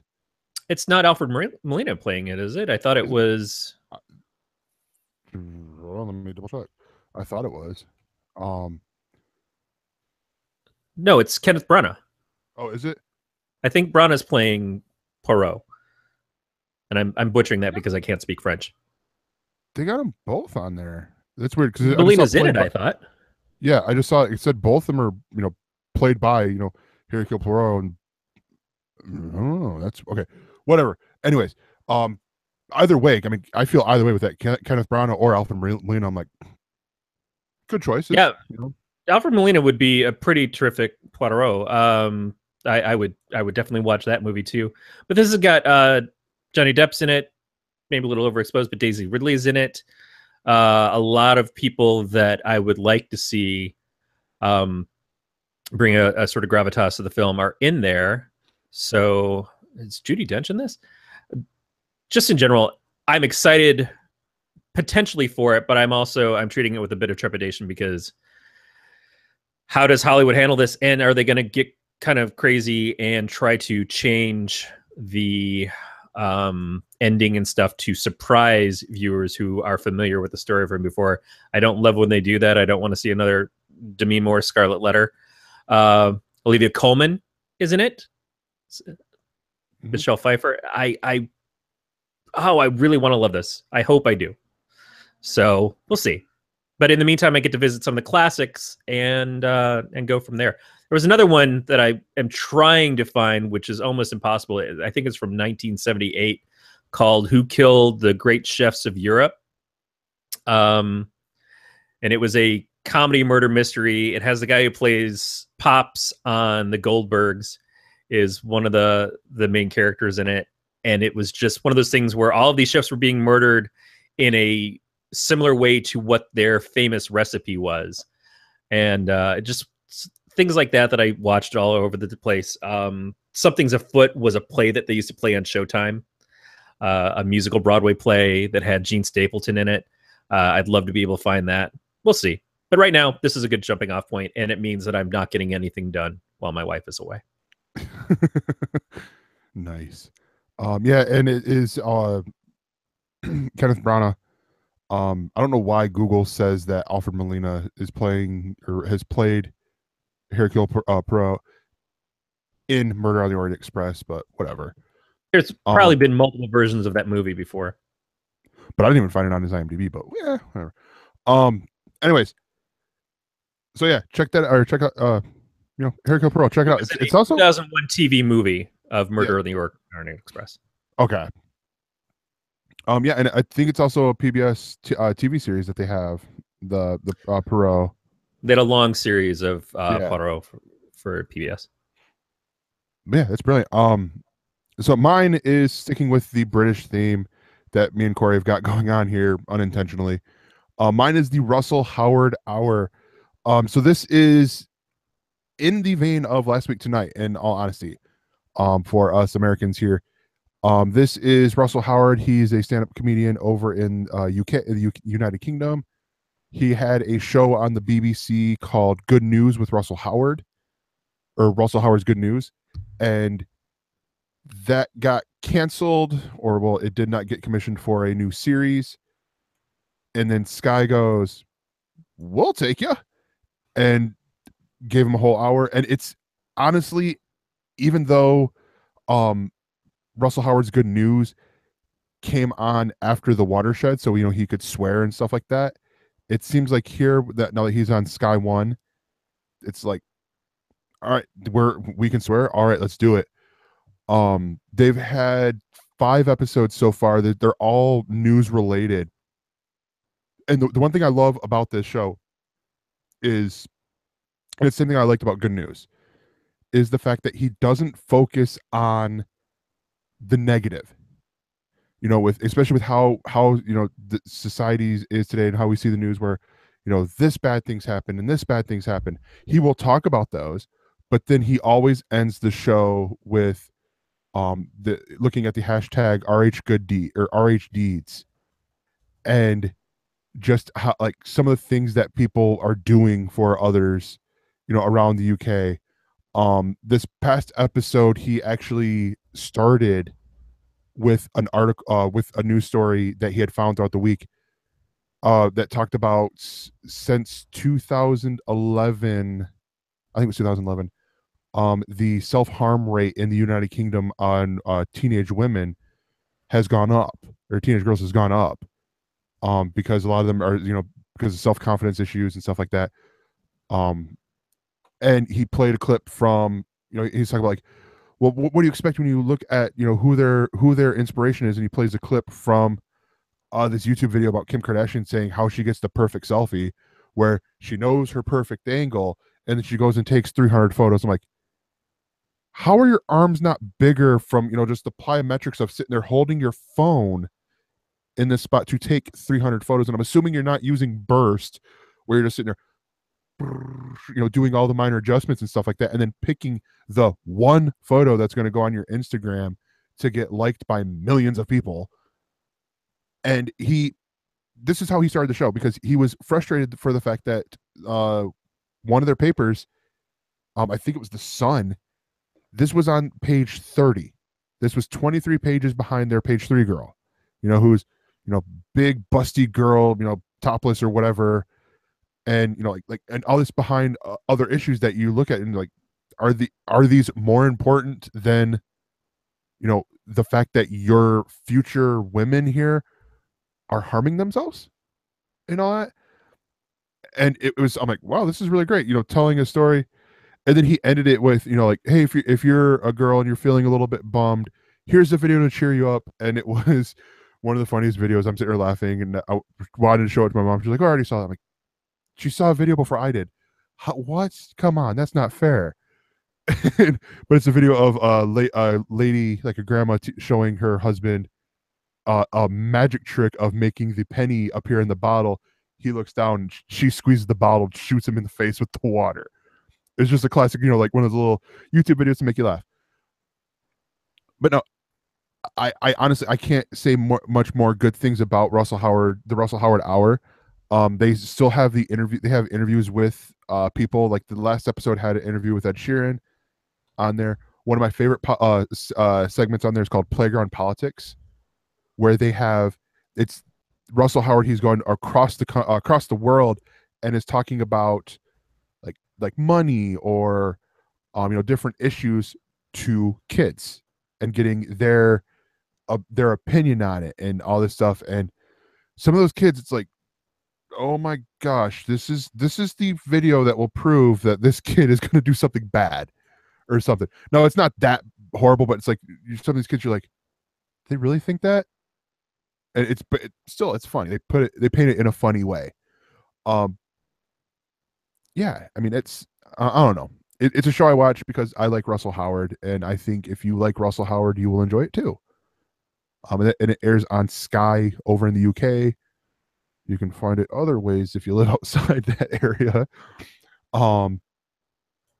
Yeah, because luckily the internet is a thing.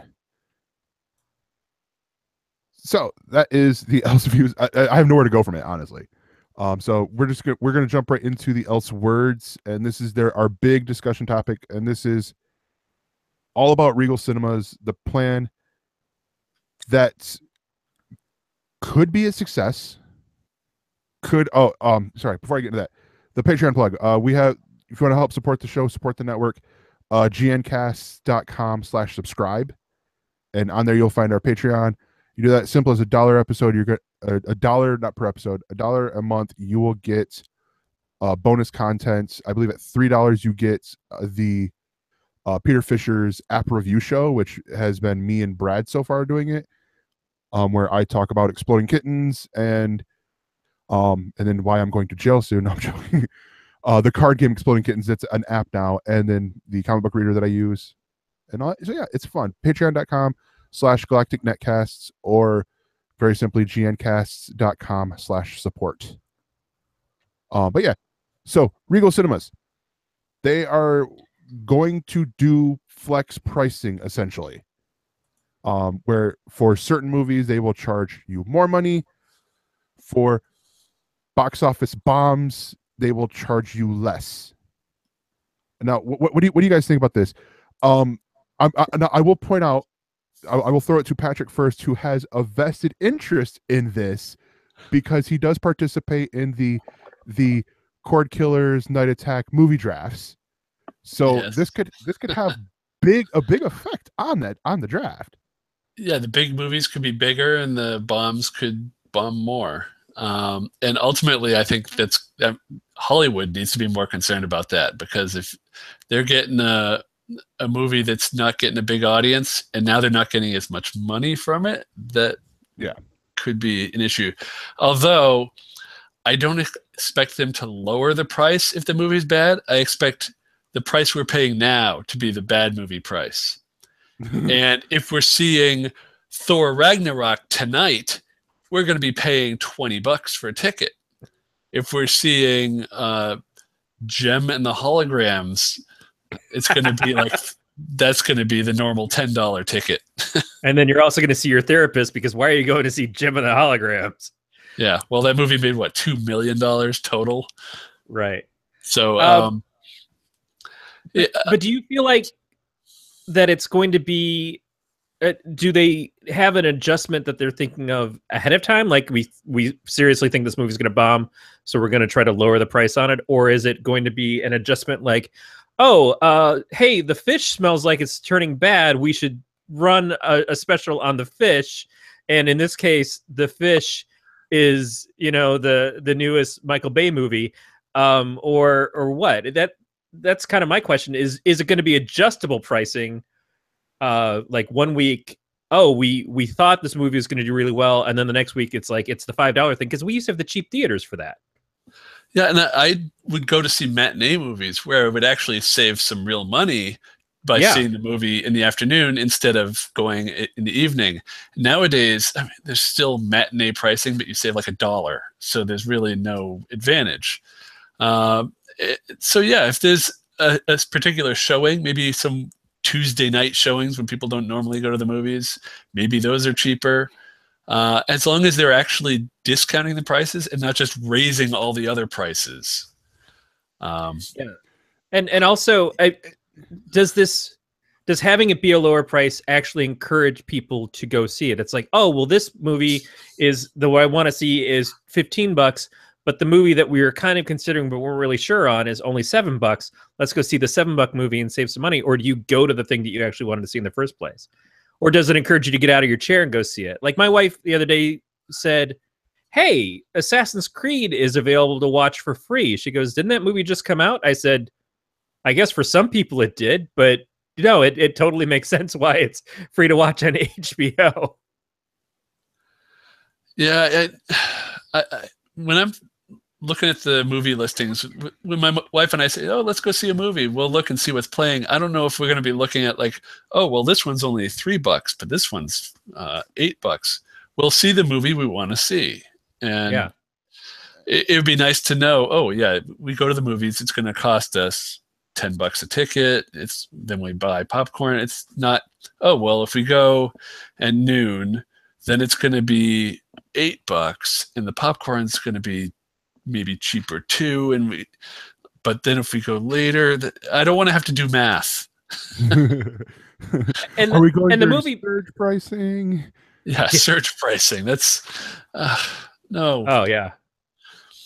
But the movie pass thing is already kind of a question as to if it's going to cause people to go see more movies or not. It seems like that's a very specific audience who's going to say, oh, well, I want to see all the new movies, and so the movie pass thing makes sense for me. But for most people, it's going to the movies is somewhat of an ordeal. I go to matinees not just because they're cheaper, but so I don't have to deal with a lot of other audience attendees and long lines and everything else. Yeah, absolutely. But I'm still going to see the movie when I'm going to see the movie. It's just a matter of if I go at 2:00 in the afternoon versus 6:00 in the evening, I'll be able to find seating. I can have my legs stretched out on the bars at the front of the theater, whatever else. So it still seems odd to me to have a shifting scale, other than the fact that some movies maybe don't expect to be blockbusters, and trying to price them all the same at blockbusters doesn't make a ton of sense already. Should I be expected to pay the same amount of money for a World of Warcraft that is, to me, not super interesting versus a Star Wars Force Awakens? No, that's part of the reason why I wait for Warcraft to come out on cable, is because I don't want to spend the money on it in the theater. But if it was $6 versus $12, maybe that is the point where I say, okay, well, yeah, because it's not the same level of film. I look at this and it gives the, there's been a year to date from the weekend starting October 20th, 2017 to last year at that time. There's been a negative 4.8% change in what the movies have done in that year. So 9.06 billion versus $8.62 billion. So yes, it is a negative trend, but part of me wonders, are we looking at it too close? Are the movie executives looking at it too close for this trend, when maybe overall, like over course of 10, 15, 20 years, the trend is still going up, or it is staying more level and all that? Yeah, I think it's if you compare this to climate change, we can't just look at the weather today and say, "Oh, well, it's colder today, so whatever." We have to look at the long-term trend, and yeah, if they're just looking at 1 year, they can have a down year. It doesn't necessarily mean, oh, everybody's going to Netflix, the sky is falling. Yeah, because honestly, the movie's coming out. I was looking at the movie draft list for the winter. I'm like, all right, there's like 2 movies here I want to see. The rest is crap. Yeah.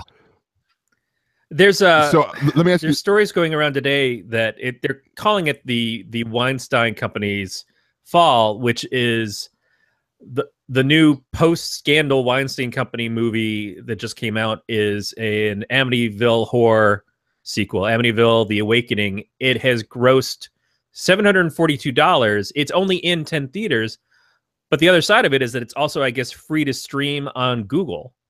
They gave it away for free, right, for a weekend.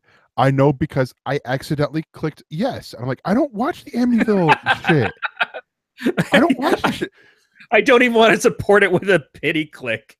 No, it wasn't even that. It was connecting to the Disney or to the Movies Anywhere, and it was right there. And I'm like, I'm just like hurrying on. I thought I clicked no, and I'm like, God damn it! Now it's in my movies. Well, also under scandal is Jeepers Creepers 3, which Frank Silva is another side of people who are pretty ticked off at some of the directors in Hollywood. Jeepers Creepers 3 came out for 2 specific days in theaters and then was part of the Halloween lineup on the Sci-Fi Channel the last weekend. So we have movies. I think the new Chucky film that came out just in the last couple of weeks is also streaming on Netflix for maybe not in America, maybe it is. I haven't checked. But so there's a Child's Play movie that is in the theaters and on Netflix at the same time. This is going to be more of a thing, is the convenience of having home theaters set up. Is that what's stealing people away? Or is it that we just know what films are going to tank ahead of time, that the audience is more sophisticated than the people who are making the movies? Also, just so you're aware, it's not a Child's Play movie. It is Cult of Chucky. Right. It's Child's Play 97. Yeah. The Leprechaun in space. So Patrick, I'll ask you this. I'll give you 2 choices. You can either do the movie, and I think I might know the answer by doing this, but you can do the movie pass, $10 a month, but you're limited to one ticket, one movie, 1 movie a day and all that stuff. Or you can do the surge pricing where there's no limitations on it. You can go see the 3D if you want. You can go see it at IMAX. Which one would you lean more towards? Movie pass has limits. You can't do 3D or... Yeah. Movie pass. Oh, I didn't know that. Oh. Yeah. Movie pass. It is select theaters. It is 1 movie a day for 1 ticket. And then, but it doesn't include 3D. It doesn't include IMAX. I think that's the only limitations.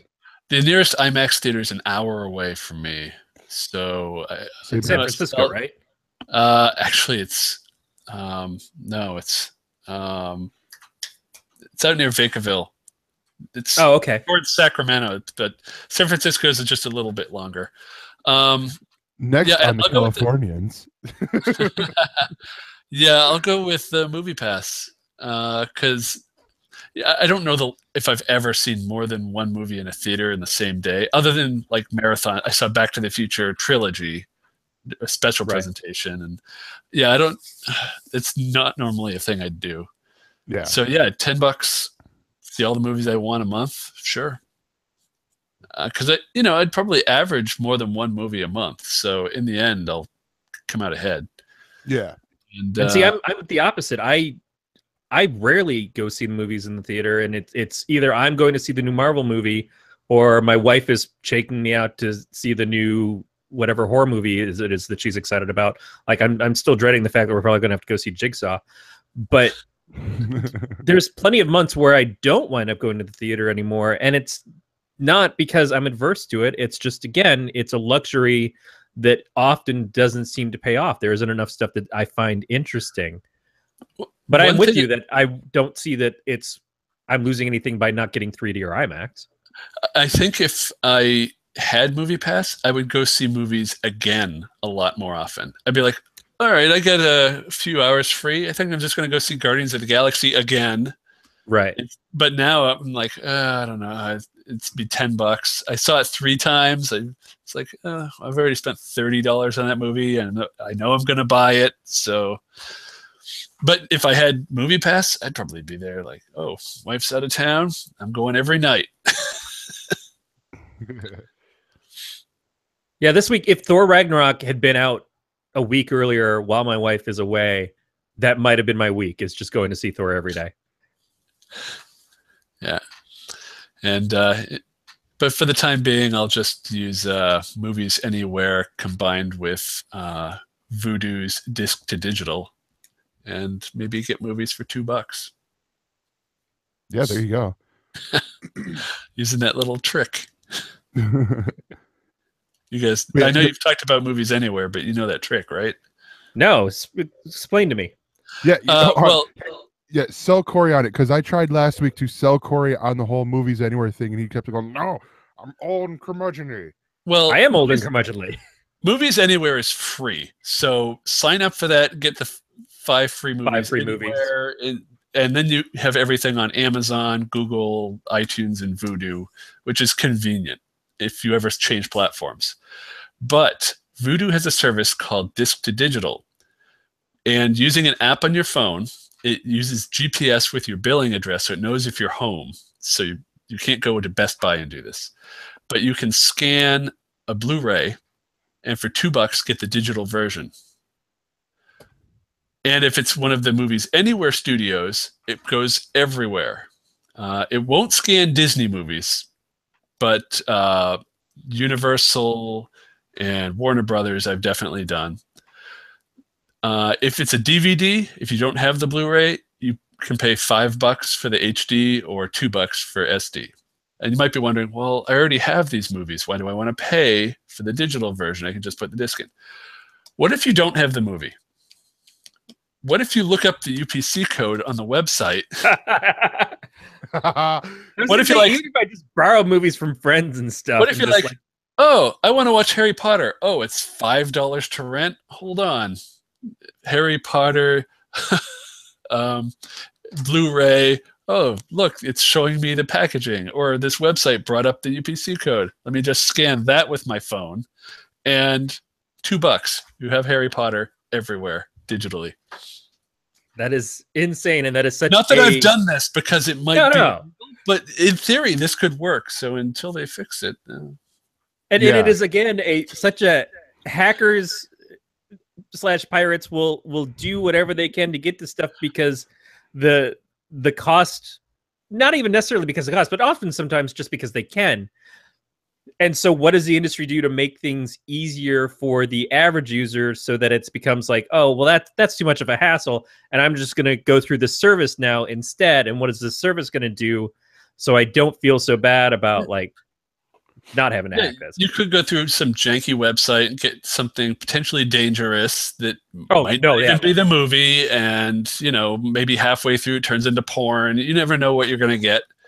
Or pay $2, and now you have it in the cloud, which it's hooked into whatever service you want. And so you don't even have to. I could be at the airport and like, oh, I forgot to download this movie. Let me just put it on my phone. I watch it on the plane. God, so, I love it. I just hope Movies Anywhere goes to other studios, because I'm loving this service. It's just so convenient. Oh yeah, that's the one thing, because my iTunes list went from I think like 20 movies to 80. And that's before I even did any disc to digital with legit copies that I owned. Yep. Like, I want the digital version of this. Then I can put the disc in storage. And it sounds like when Comixology started selling stuff and it started getting popular, and then I'd see all these people like, I haven't bought comics in years, but I just spent $100 on comics because Comixology was having a sale. And like, I just got the entire Avengers line, and I got the entire Guardians line and stuff. It's like, I'm saving so much money, and yet I'm so broke right now. I did the disc to digital, and then I was like, I want to do this with TV shows. If I could get rid of these huge box sets and just have it all digitally. Yeah. And then I look at my books. Oh, comics, I want to do it with that. I want to do it with books. I want to convert to ebooks and just want everything out of my house. I just want it all digital.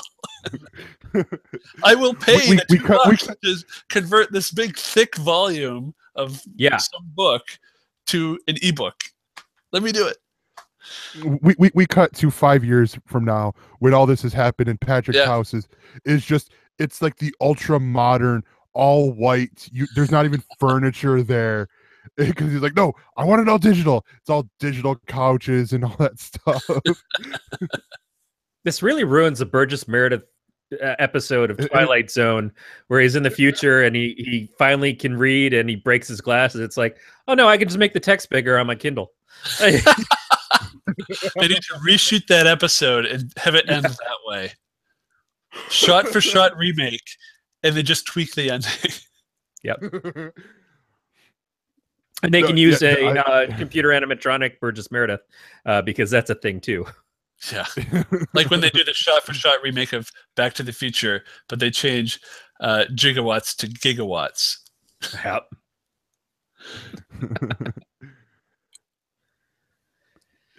Gregor, do you have an interest in this? The back to the original story? Personally, not really for me, because I don't have a Regal Cinemas around me. The two that I have that are here are Goodrich and AMC, which bought AMC bought the GQT or whatever it was. I forget what it used to be. But if it stretches out, if Regal is the trendsetter and then other people jump on board with it, I was not expecting the monkey wrench of making the other successful movies more expensive. That was a big knife in the back of that plan. But well, they say they're going to lower prices, but we all know that the lower prices are the prices now, and everything else is just more. Yeah, that's how they always do it. That's their excuse to raise prices. Yeah, I mean, that I could see blowing up in their faces of, oh, well, movies are $20. Screw movies. I just heard about this really great way to make my DVDs only cost $2 and I can watch them anywhere. I'll say it this way. I'll say it this way. If it does that and I'm feeling like watching, in 3D or in IMAX, which there's not an IMAX around me. It's like the same thing. It's like a 45-minute to an hour drive away. So it's, the increased price because it's a popular movie, and then it's an extra $5 or, $3 or whatever because it's 3D or because it's IMAX. Then I'm upset and would really wish that Movie Pass included 3D and IMAX. But I don't know. It's because it'd be very tempting for me to go into the comic book fan of, you guys were never fans of the source material and stuff like that, with, because it would be the Marvel movies, the DC movies, the Star Warses that would be getting the upcharge. It wouldn't, and for some of it would benefit, like the movie that a lot of the Amazon movies, like the last year's or this past couple months, Big Sick, I probably would have seen more people in there as opposed to me going on opening night in my town sitting in there with 4 other people in the movie. But do you think the Big Sick is going to be in an IMAX theater? That's the question. Even something something that would deserve to be an IMAX, like Valerian, by the time they get to the thought process of, oh, this movie's tanked and we're going to cheapen it, we're going to make it less expensive for people to watch it, I think they're also going to pull it out of the better theaters and move it to the lower end screens, because it's already not worth the investment. And so they throw up something that they can make money in those bigger screens that are going to get the bigger bucks. So the movie not only gets downplayed in cost, but I imagine that it's going to get downplayed in the quality that they're willing to give you of it. I see. There's a big risk, in my opinion, that I don't think Regal Cinemas has truly taken into account, and that is that the bombing of the movies, to where we get a Gem and the Holograms. Oh, this is going to be it's going to make some money. And then 2 weeks later, it's pulled from every theater because no one is watching it. The movie theaters still had to pay for that movie, to be in there. To where that's where, like you look at this, even with the bigger budget movies, like, the day is going to come when, the Star Wars movie or, a Marvel movie or, any of these big tentpole franchise movies is going to bomb. And if this becomes that case, does this not cripple, the Regal cinemas, or, if AMC jumps on, or, Goodrich jumps on to this and does the adjustable pricing, does that cripple them? Especially, like AMC and Regal are the big two when it comes to the movie theater chains. Does this then kill, a lot of the old other ones where, to be honest, with where I live, for us to have technically 3, but really 2 movie theaters, that are, multiplexes playing multiple things, that's a rarity because I do not live in a big town. And so to have, and they're happen to be right across the street from each other, but still, that's, whatever. I could see if this happens and, they get enough bombs, like, and Patrick, I honestly agree with you with looking at the movie draft list this year for the winter. There's not a lot of movies on there that interest me, where for the summer there was, and Corey can attest to this because I was talking about the movies on here. I had 3 months planned out where I'm like, all right, I'm going to go this week, then this week, then this week, then this week, then this week, and then skip 2 weeks to catch my breath, and then and then back to you can only eat so much popcorn. Yeah, exactly. It's just it's just drink a Guinness and ate corn and made a bumblebee. Beat brings up an interesting point too, which is the perception of, if you see a movie that comes out and it's a lower cost, aren't you already going to perceive it as being a bomb and not worth the investment, no matter what the cost is? So if they say, oh, well, this movie is going to be $6, then it's like, well, why would I go see that? It's obviously already filled. It's the premium pricing sometimes gathers more attention. That's why an iPhone or what Google's trying to do with the Pixel is they raised the price to match iPhones, even though it was an unproven phone, because they wanted to compete at that level as opposed to competing at a lower level when it could have sold a lot better as a $600 device instead of an $800 device. If I'm going to the theater, if I'm the sort who's going to look for a cheap movie or cheap entertainment and don't care what I see, sure, that's fine. But if people are seriously always looking for the blockbusters, for that first week or so, you can get people to accidentally see a crappy movie, but still pay full price for it. But if you start saying, oh no, we're telling you now, this movie is not going to succeed, then it's like, well, thank you. I will not waste my money on this at all. I think Growly Bear brings up, because I'm looking in the chat, an interesting point here. Or actually, B emphasized it. Because we're looking at this, I'm looking at this from a single person's perspective. You guys are really looking at this from, going at your own, so the wives don't care, or wives, so you're doubling it. But what about the families? Like, how would this affect the families? Because you send your kids to the cheap movie and then you watch the better film for yourself. Well, I think if there's particular viewings that don't get a lot of audience, like Tuesday night or something, I think that if they lower the price, then families would be like, okay, we're going to see the movie on Tuesday. We're not going to see it opening night because it's cheaper on Tuesday. Yeah. And as he mentions in the chat, Disney's totally going to, or not Disney, but they would jack up the prices on the Disney movies because they can. Like, oh, it's a Disney movie? Well, there's a premium for that. Not just 3D now. It's not a premium 3D. It's a premium because it's a Marvel movie. It's premium because it's Star Wars. Although you still get moments like The Good Dinosaur is the Pixar bomb.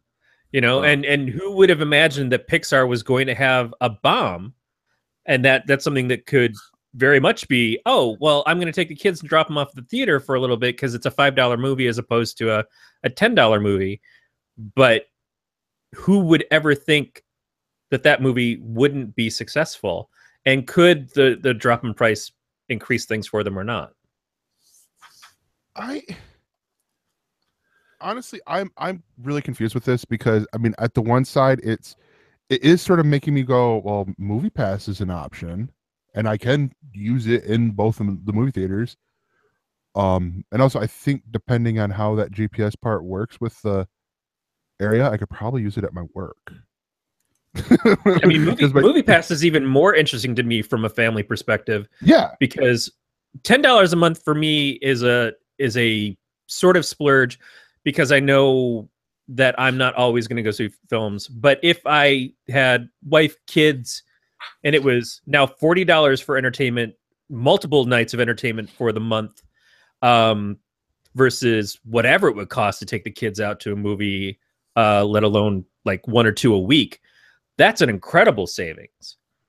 So it exponentially gets more valuable the more people you add to it.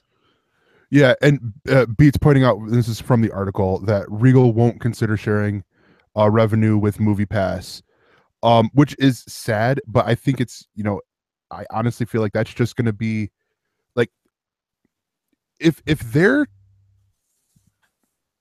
Regal and other people really are considering this, I think that we're going to get this crossroads where it's either, Movie Pass just keeps going and gathering subscriptions for a little bit, and then they get like how they originally built it, where, oh well, we're trying to do the gym membership thing where you keep paying it, but yet because you forgot to cancel it, and it's going to be that price where it's like you don't really care. It's like, oh, it's $10 a month, whatever. I see one movie at every once in a while, 3-month gap, so you're paying $30 for one movie, sort of deal. I think this is going to be the whole, VHS, Betamax, Blu-ray, HD DVD debate just before it gets into home viewing entertainment. Yeah, it should be that I go to the movie theater, I buy a ticket for a movie, and then I scan the UPC code on the back, and it sends it directly to my Movies Anywhere. And then I just go home. Then I just say, screw it. My $10 a month bought me all the movies from the movie theater. I just have to stop, take 5 minutes to pick up my ticket, and then I go home and watch it away from all these other goddamn people. So make it happen, Disney. They're not gonna make that happen. But yeah, so I guess it's gonna wrap it up. But here, let's real quickly we talk with Patrick. Plug away. This is your time now. What do you want to plug?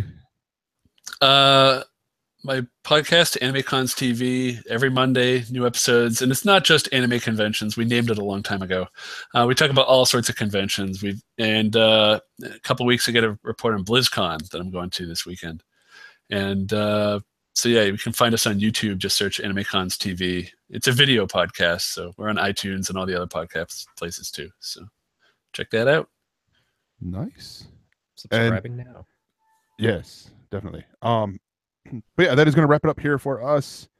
And if you want to send us mail, you can do that by emailing us, mail@ElseNerds.com, or you can do the voicemail thing at 805-328-3966. We look at all that stuff. Or you can, subscribe to us. All of our stuff can be found at gncast.com/subscribe. And just look for Galactic Netcasts for Facebook, Twitter, all that stuff. The show is at ElseNerds. Our producers, Beatmaster is at Beatmaster80. Evan is at Mr_Fusion. Sean Burns is at SBurnsPA. You can find me at That's Gregor. And Corey, where can people find you? You can find the comics that I help publish and occasionally help write at donutscomics.com, the one-stop shop for everything Levi Krause. Yes. And the final thing to be said as a throwback to the Game On, this has been a Don't Tell Glenn production. We will see you next week. Or else. Yes. Thank you. Thank you, Patrick. So Oh, we're-